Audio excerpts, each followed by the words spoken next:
ASP bodyguard তাকে তাৎক্ষণিকভাবে এত গুরুতর আঘাত করেছে, তার মাথার একদম ইন্টারনাল ইনজুরি হয়ে গেছে এবং স্কাল ভেঙে গেছে।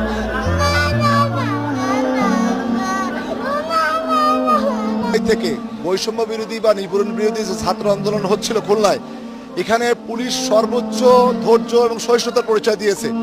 কখনো কোথাও পরশুদিন পর্যন্ত এক রাউন্ড টিয়ার গ্যাস বা রাবার বুলেটও নিক্ষেপ হয় নাই। পরশুদিন তারা একবার পুলিশকে আক্রমণ করলো, পুলিশ কিন্তু ধৈর্য ধারণ করছে এবং শুধুমাত্র টিয়ার সেল ব্যবহার করছে, আর কিচ্ছু ব্যবহার করে নেই।